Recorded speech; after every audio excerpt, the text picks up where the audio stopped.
So after struggling to conceive, when we found out we were pregnant and then found out we were having twins, it was sort of the best news we could have possibly hoped for. Everything was going pretty smoothly until we went in for the 20-week scan at St George's. And we went in just for a routine scan, and the sonographer was amazing. We were chatting, and in fact we were going on holiday that evening, and just as we got towards the end of the scan, which seemingly went really well, she said, "Oh, do you mind if we just do a double check on something?" And at that moment she did, and she said, "I'm sorry to tell you, but we think you're dilating." And obviously it's week 20, and it's very unusual, if impossible, in fact, a baby to live before 24 weeks. And she said, "I'm sorry to tell you this." And we were swept into this sort of small little kind of room, weren't we? And told that it's very likely the babies won't survive, and that very likely I'll be going into labour in 48 hours. So upon getting some very, very difficult news, we felt that the team at St George's very quickly sort of rallied around to discuss what our options were in terms of trying to keep the babies alive and trying to keep them in there. Yeah. And the only option really was for Faye to have a cervical stitch to keep the babies in for as long as possible. The problem with that was that, they weren't sure whether her waters are broken.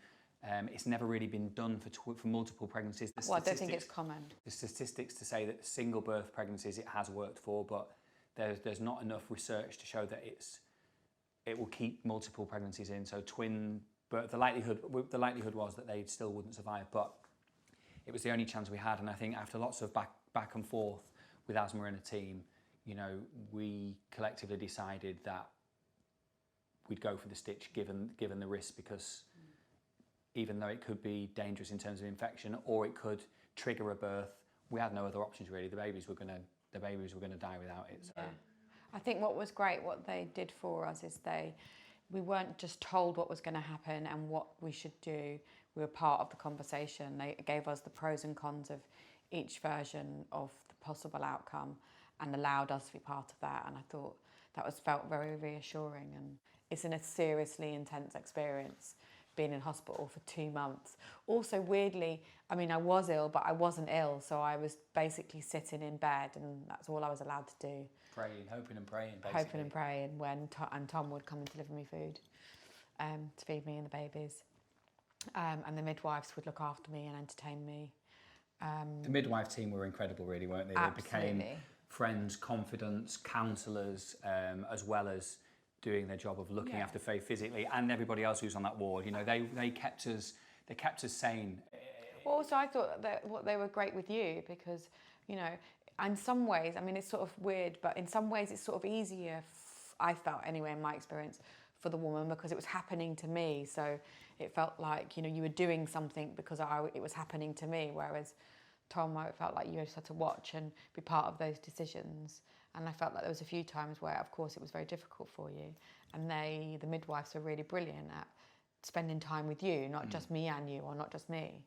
I think that made a big difference to you, didn't it? Massively so. So Asma performed the operation herself, this person who we'd put so much trust and faith in and had been so great at advising us and caring for us, took the time to actually do the operation on Faye. And so ultimately, not only did her decision making save Finn and Edie's life, but her work did, her own hands. So we owe so much to Asma and the team at St George's. Without them and their quick decision making, we wouldn't be here having a positive conversation. And sleepless nights. So we owe St George's Hospital, and particularly Asma and a team, a huge thank you, because without their quick thinking and their dedication and their care, we wouldn't be sat here with Finn and Edie as a family of 4. So thank you.